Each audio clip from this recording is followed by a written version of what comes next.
Quarterfinals today, Zetdivx versus Stevo. This is our 1st and 8th seed, I believe, going into top 8. They are playing. The winner here will get that invite. And here we see Stevo on screen right now, piloting Water Jin. We've seen it a couple times before. We'll see it again here today. This is going for that mill route, it looks like, here with the Dynastic Whirlpools and the Regal Inquisitions as well. Yeah, playing it all in the main, and he is representing main deck here. This deck, obviously a very grindy deck. It gets into this situation where it can gain a lot of life while also milling your opponents using those Dynastic Whirlpools, like you said. It mills a lot of cards in a hurry. And on the other side, representing the Apex Guild, we've got Zetdivx. What a weekend for these guys. The Apex guys, 3 of them in top 8 with this list. This is Water, Aetherwing, Diana, but not our Astra. This is our level 1 Diana, an aggressive tempo-based deck. Everybody thought it was dead. Everybody thought it was gone. Carpsong Coda, who at this point, right? The fact that I think more Dianas have made this top 8 than I think Dianas did with Carpsong Coda. Honestly, yeah, this has been a great weekend for Diana, and we are going to see if that continues. We're going to jump right into this, and Zet being the first seed is going to get to decide going first or second. It looks like he will be going first. Yes, this is the start of our quarterfinals. Zetdivx on Water, Aethering Diana against main deck Stevo with this Water Jin. The match is about to begin. And keep in mind, everyone, this is untimed. There's no timer on the screen right now for us. And that is going to give these players plenty enough room to think through all these decisions, and it really matters. Yeah, everything matters at this point, right? It's the difference between potentially missing out and just making a gauntlet or having your entire trip to Worlds paid for. So right out the gates here, we're going to see that backstep. This is the ideal. After that, fortuitous.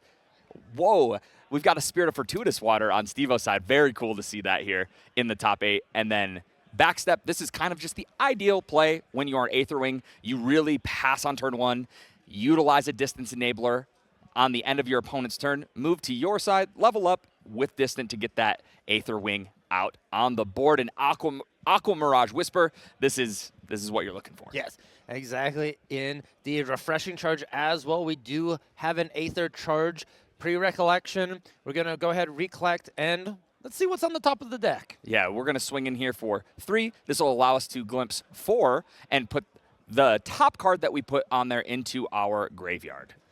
Oh, some goodies here. A couple of floating memories and the additional backstep as well. So you really like to see the choices that Zetdivx has. Still considering, I thought they were going to go all on top. Take a look at that hand. That hand seems really weird. You have a lot of take aims in the Crystalline Archer, but you don't really have everything you need with like the Cheshire Cat for the boots. Yeah, I mean, I think we still have a decently aggressive hand here. We've got the Frostworn Paladin, right? Able to draw and continue to keep that pressure up because we are going to have to in order to stop this Jin from getting to level 3, if possible. If we can take him out before he gets there, that is what our ideal play is as Diana, because once he does have that immortality, it is a lot harder to finish him off. It is a lot harder. Indeed, this is a race. Can Diana deal enough damage before Jin hits level 3? And keep in mind as well, Diana did lose Carpsong Coda, so you can't do end of turn deal non-combat damage to Jin to kind of catch him off guard. So a lot of times you have to be careful at how much damage you're actually going to deal to Jin at that level 3. Yeah, it's going to be really hard once we have those. Usually those numbers, there's a little bit of wonder to it, a little bit of magic and math, and making sure you put Jin to the exact number you need to so they can't heal out of it. A lot of decks have ways to do that non-attack at their end, but not this one. Not this one. I really like the Fortuitous Water. Jin doesn't really have turn 1 plays anyways, so you just draw into memory, get your free level up, and then now you have a whole plethora of options to do on your next turn here, but Stevo just opting to pass. Yeah, and then weaving Mana Stream from Zet, that is everything you want. Getting this into the graveyard is step 1 in getting the win for yourself. The amount of value that this card generates every time you use it for floating, you get to load it into an Aetherwing weapon and then utilize it again, and it will go back to that graveyard, so recycling itself over and over again. It is such a good card. The key component for Water Diana here. but Stevo may have options and responses. Keep in mind, he does have a full grip of cards in hand, influence of 7 or 8 actually. Going here, so Zetdivx has to be careful. You are against water. There are negates, frostbind, cerulean decrees, engulf, so many things going through your mind. Yeah, there is a lot that could potentially be here, obviously with a full grip from a water level 3 deck. Really thinking out, like I said, and as you said, there is no timer. No timer. Because we really need to make sure that we are optimizing our plays and making the right decisions as we go every single turn. And a regenerate, Terry. This is a card that it feels weird because it's pay 2, draw a card into memory, damage 10 plus, you get the recover. Yeah, so we did not get the recover, unfortunately. Did not recover, but importantly, it does put cards in memory for your level up. Diana's just dealing so much damage here this turn. Yeah, we're just pushing through. Here comes another 3. We're going to get the Glimpse 4 here again. It looks like we've got I think maybe another, was that a Mana Stream? Cerulean Decree is what it was. A Fracturize. Yeah, those are interesting. Fracturize could be a very potent piece of interaction. Jhin does have some of the strongest regalia in the game. Once they get to level 3, every materialization is just an absolute haymaker.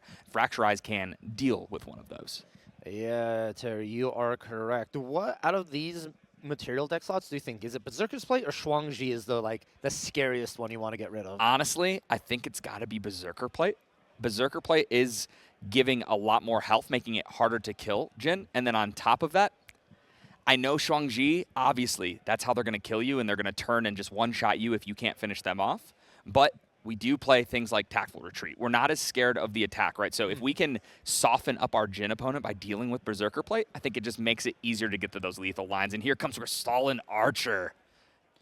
This is an ally-based board state, and allies are what help close out the game fast against almost any deck here. 16 damage counters already on Jhin. Keep in mind, he's a warrior. He's sitting at 20 total. And another Frostworn Paladin coming down. There's an additional float. Azul going to be eaten, getting a buff counter. If Stevo does not have a response to this Paladin. This is going to put him to 19. He needs one more damage, and I saw the Charge of the Soul here. Is it going to be enough? Do we have any interaction? Or is that going to take game 1 here? And that's going to do it. Zet takes down game 1 with Water Aetherwing Diana. Terry, I blinked. What Yeah. was... I mean, that's what happens with this deck. This deck just pressures and pressures so quickly, and we knew going into game 1 that Fortuitous Water was going to be a little unfortunate. It is a much slower Spirit. Luckily, out of the sideboard, Stevo has that Spirit of Serene Water, and that is going to be huge in this matchup. That is huge. It almost makes you feel like, is Regenerate fast speed? I'm blanking on the speed. It almost thinks like you should have saved that Regenerate then for when Zetdivx pushes in, because that Recover 2 mattered. Yeah, no, I agree. I think it did make a big difference. Honestly, I don't think Stevo thought he was going to die there. That was a lot of damage, pushed 14 damage for lethal on that turn. Turn 3, I believe. You got Materialization of Diana, then Quick Step Treads, and that was about it. Yeah, so turn 3, 14 you? Yeah, it seems pretty good. Aggro, you know? That's aggro. I know it's a water deck. I know it's Diana, and we're used to these water decks being grindy, being slower, having multiple win cons, but that's not what this deck is here to do. This is here to beat you up. So, how is Stevo going to even the score here? What's he got? All right, looking at main deck, Stevo's sideboard. We have the Spirit. You mentioned it. You love it. We bring that in. Songs of Frosts, I think we have to bring 100%. in. And definitely. And then we have Annihilation, Crimson Prescience, and Crimson Rusher. If I'm remembering correctly, Crimson Prescience is the spell shield for Exia, correct? That prevents the damage. Okay. You get to choose something, I believe, and then, I think we bring those in. Yes, we didn't make it to level 3, but if we do make it to level 3 this next turn, or next game, those are going to be very helpful against the tall board states with Boots and Cats. Yes, and Spirit of Serene Water hopefully will help us get to level 3, even if we have to use it early, right? Even if imagine having it right there, right? If your opponent goes all in to pop it, sure. We can't use our water cards anymore, but we're still alive. If we do have that Dungeon Guide there, we level to 2, Dungeon Guide to 3, and now we're off to the races. Off to the races, and then Terry, I'm going to throw it over to you with Apex Zetdivx. We're the aggro deck. We want to kill Jin as fast as possible. Anything in our sideboard that screams, bring me in? Honestly, I'm not seeing anything that really sticks out to me that's like, hey, let's 100% get this in. I think that you can make arguments for a couple of things. We already play Aetheric Reforging. Maybe we just need more Aether charges. So could be an option there. Null Lantern, probably not going to do anything against Water Jin. Null Mirror, same thing. We do not have anything like... We don't have any big cleanse. We don't have a big heal like that. So we're not going to be utilizing that at all. I don't know. What do you think? I'm with you there. Nothing's looking quite good. Like, yes, you know it's open deck list. Everyone knows each other's. We do know that there are no fractal waves, actually. Yeah. Am I reading that correctly? There's no fractal waves in this Water Jin list. Nope, there are none. So I think every card in this sideboard is dead. Yes, I agree. I just don't think that is what we need. So probably, I mean, you could, any kind of ally, any damage, I think that's what we're looking to do here, is just do some damage. So here we go, back over Steve-O. Hey, there we go. That's that Spirit of Serene Water. That's looking a lot better than the Fortuitous here. Unfortunately, down in influence, but we have access to that Lineage Release Recover 6. All right, Terry, we are starting our game 2 of Zetdivx versus Steve-O in our quarterfinals. Did Steve-O? Okay, Gentle Respite. Perfect. I thought he was still glimpsing for a second. No. This is the ideal turn 1 here for Steve-O. He wants to keep that influence the same, put a floating in the yard. This is a great way to +1, if you will. And obviously, it's Diana. You know they're passing turn 1. Yes. Unless they have the cat. That is usually, it's pass turn 1 or play the cat and then go for inert sword on that next materialization. Taking a look at Zetdivx, his hand, we see some distance enablers. We see some Aether charges. Hey, if it's not broke, don't fix it. Backstep at the end of Steve-O's turn. Going to give himself distant. Level up here from memory. 1 card at random. Charge the Soul is taken out, but that card seems pretty strong. Won you the first game. Yes, but it is a floating at the end of the day. So yes, if you are going to get rid of a card, it still did its job, right? It used itself as a memory to bring out one of these materializations. And Diana, one very important hint. Hey, there's another one. Right? All right, so Charge the Soul here. Ping 1. We get to load that here. That's in Recollection. Moving to our turn, we know we're going to see a nice little swing here. Coming in for an easy 3. This is a huge thing that Diana does on their first turn. They want to be attacking. They hit you for 3. They get the glimpse 4 and set up the next couple turns for themselves, which is exactly what they need to do, right? They need to know, hey, do I have the pressure? Can I go aggressive because I know that I'm going to refill my hand with fuel? Or, hey, is that reactive piece that I need one of these top 4? Perfect. Let's make sure that we're going to draw this. And Frostworn Paladin to follow it up. Yes, I believe in Zetdivx. That glimpse initially they did in game 1 caused them for that crazy win here, and I feel like they're just following it up again. Same play pattern, everything glimpse into Frostworn Paladin, into draw, attacking in. The pressure is not stopping, Terry. One after another, thing after thing. Yep, and 7 damage on this turn. See if we hold up a little bit of interaction here, or if we continue to press this onslaught into Steve-O's turn. Oh, I'm seeing some Distant Enabler and Frostbind, perhaps, along with some Aether charges. So we do have an interaction piece, if I'm seeing that correctly. But the issue with Steve-O is, what can you do against this Frostworn Paladin? Yeah, it's really hard to deal with, right? What is? Do they have any early Not really, right? We can't really fight for board early on. We are just trying to get to level 3. Yeah. That is the game plan here, is survive at level 3. We see the Enchanted Fet coming in here, recover 3, draw a card into memory, and that is just what you need to help your level up game plan. Yeah, so here we go. We are going to level up to Jin 2 after that little recovery, back to 4. I mean, honestly, this is a lot better than last game for Jin. We've made it to level 2. Yes, perfect. So here we go. Regenerate Regal. We are going to level 2. I think that Steve-O's definitely hoping to get into his end game here. Let's see if he has a dungeon guide.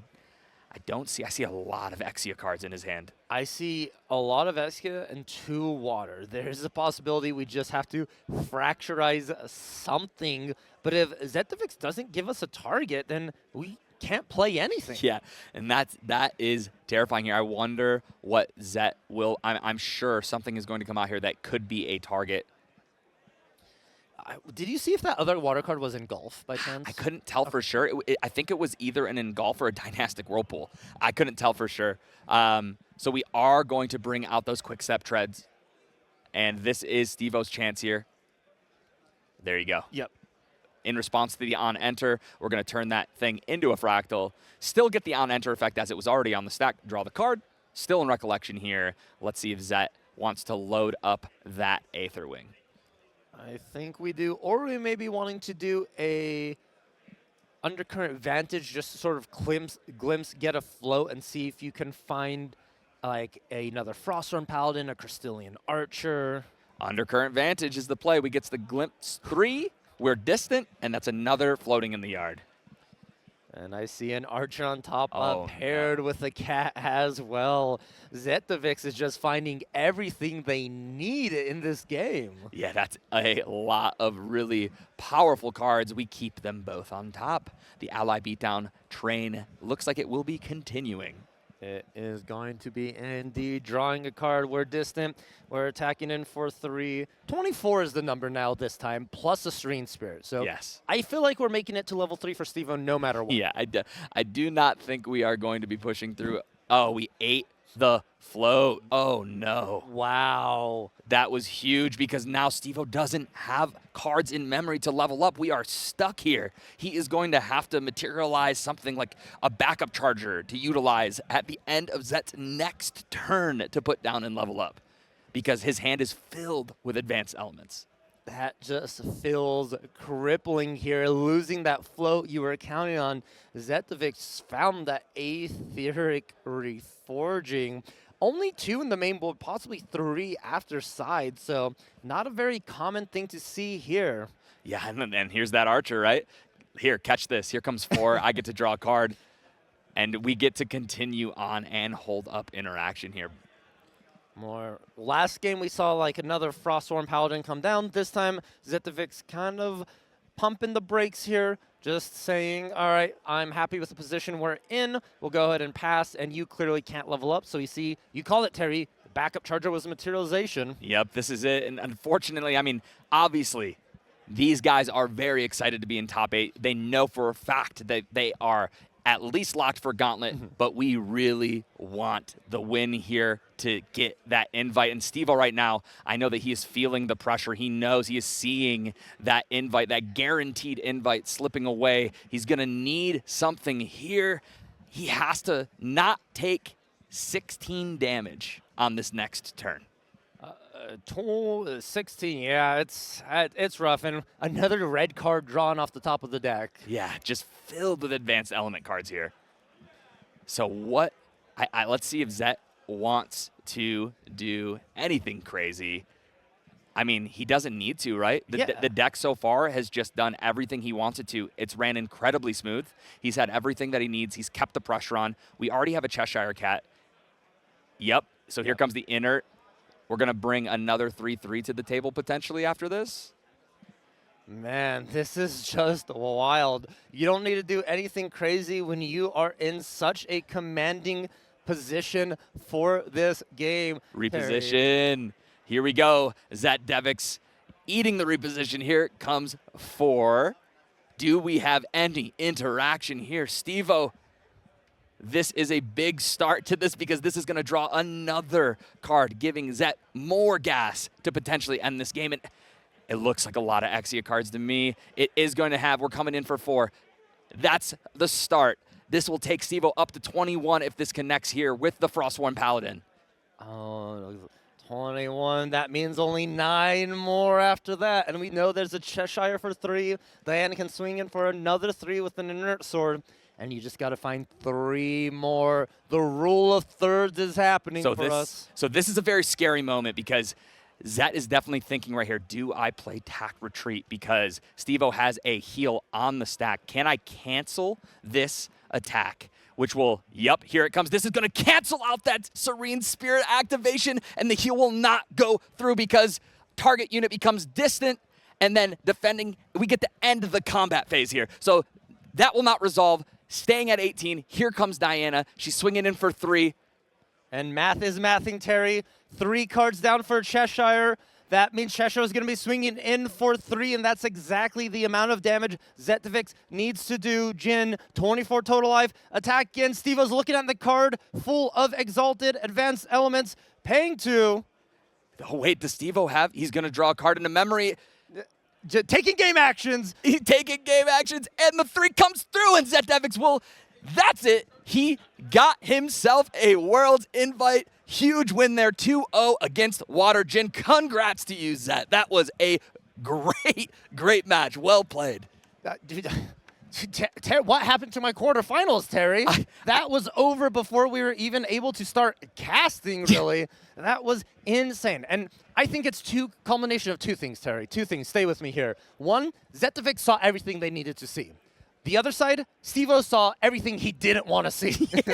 That was just crazy. Zet literally drew everything. There was not one thing out of place. All the glimpses looked great. We were able to grab every card we needed. And unfortunately, on Steve-O's side of things, it was kind of the opposite, right? We got the Serene Spirit, which gives us that heal, but the issue is the timing, right? We know that Tactical Retreat can get it out. Steve-O had to, in that situation, go, okay, if he's got it, he's got it. Here's my heal, right? Because he wasn't sure if he'd be able to push it, but he could. So, unfortunately, maybe fortunately for Zet, we were able to get that retreat. Very masterful gameplay, understanding the game rules and understanding how to utilize the stack and all of the cards in your deck.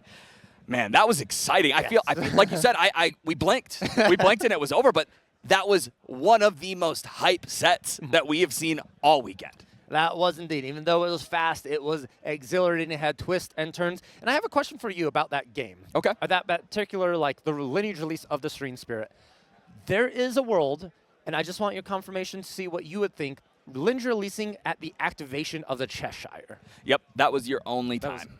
It was that because at first, we saw the inert, right? There was probably a world where we lineage release right away and just go, obviously you don't want to because a huge part of this particular Jin list's win con is utilizing that water element, right? So that's a tough loss for him. So if he gets rid of it, it's going to be a lot harder to win the game. We are banking on our Shuangji kill, right? That's the only way we can win at that point. So with that in mind, we want to keep our spirit. So I know Steve-O, very seasoned player, very solid player, wanted to wait it out, hoping that he wasn't going to have to use it. And unfortunately for him, he did, and the Tactical Retreat was incredibly timed. It was indeed. And Steve-O had the way to get to 3 that turn 2 with that backup charger. Yeah. Everything was lined up. Steve-O, they could have made it. Everything would have been playable. They would have been fine. But unfortunately, in the end of the day, there's a winner and there's a loser. Yep.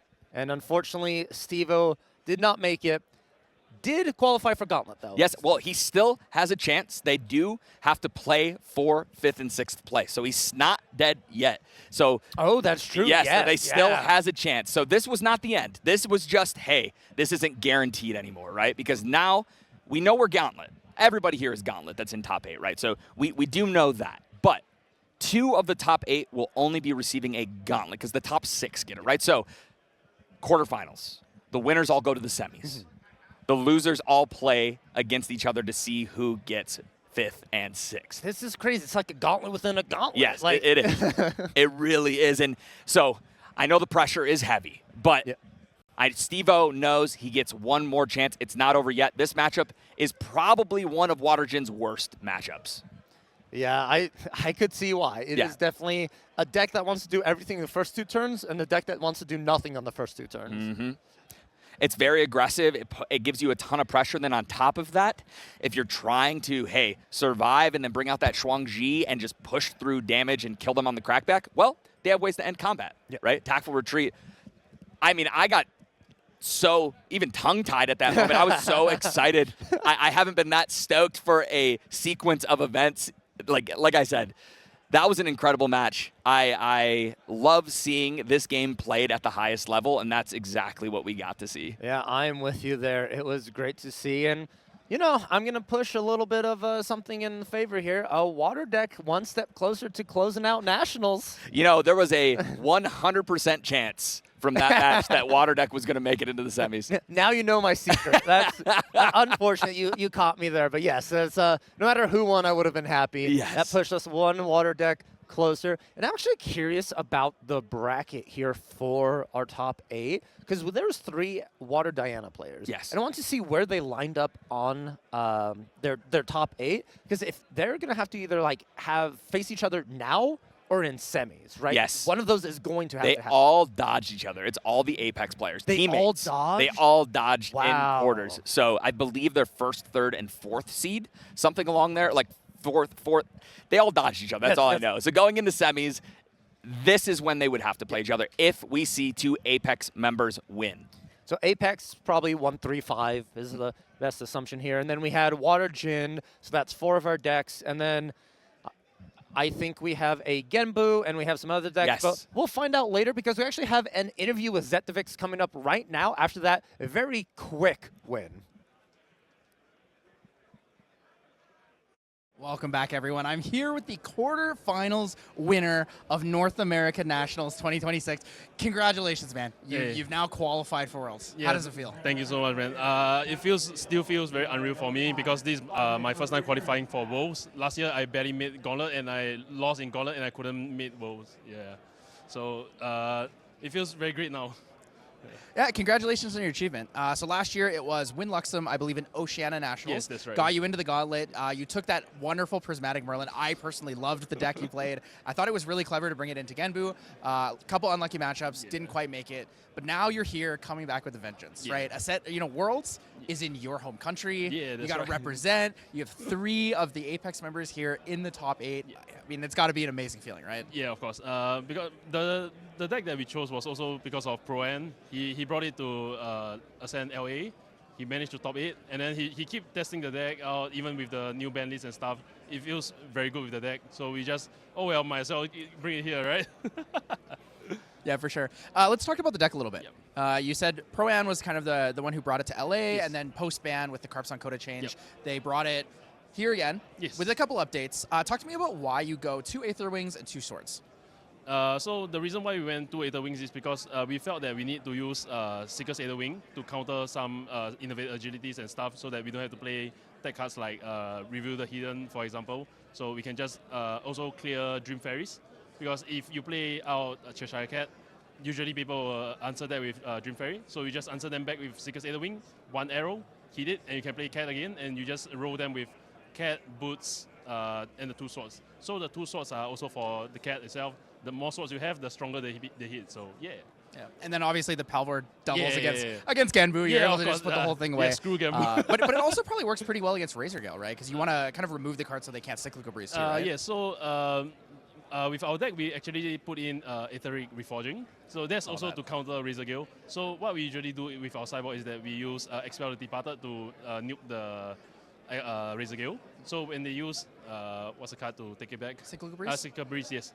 They have to target the card. So then we answer it back with Reforging to banish it, and they just wasted the card. They don't have a Razor Gale. True, that's really big. It's actually, it's very innovative, right?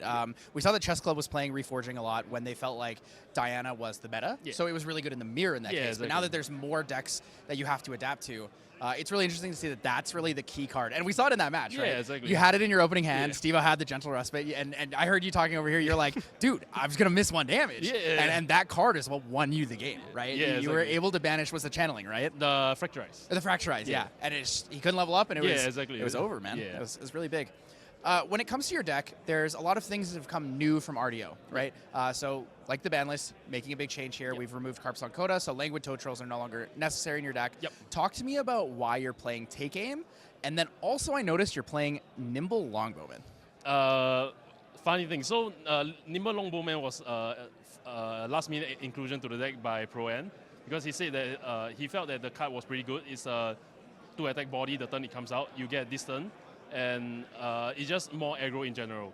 But after playing so much, we felt that the card was not actually necessary. We were thinking to remove it after this event. So don't play that. It's not that good. So the reason why we play Take Aim is that it's just another strides for us.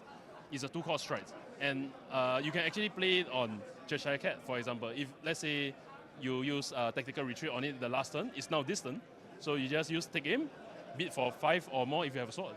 Yeah, so I've never thought about that because I in my mind I see take aim and I'm like, oh yeah, ranger unit, but it actually I don't think it says it. Just target unit, it's just right? target unit. Yeah. Yeah, it's definitely a big one. So you're talking about the nimble longbowman. My first thought when you were doing it was, oh, it can't be in-capped, right? Yeah, exactly. Because it's an ally. But to hear that it's actually not that good is interesting to me. Would you rather just go back to the one extra reposition, or what do you think you'd fill the slot with? Because we actually took out an etheric recalibration for it, actually. Yeah.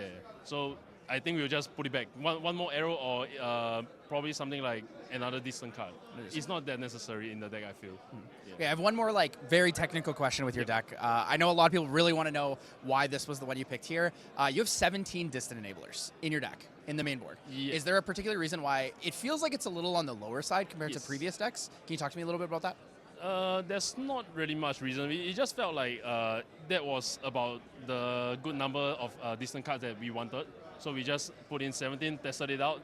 Doesn't feel like we missed any time, so we just went with that number. Yeah. Yeah, I mean, and fantastic it was. That was a masterclass of Water Diana Aetherwing. Some of our production crew really felt like that's the deck that could win the event. So, maybe you're the one to take it home. Maybe you Hopefully. take it home for the pride of Singapore, since that's where Worlds is. But again, congratulations on your win here in the quarterfinals match of North American Nationals 2026. Good luck in your next match. And guys, we'll be bringing it back to you soon with, I believe, the bonus feature match.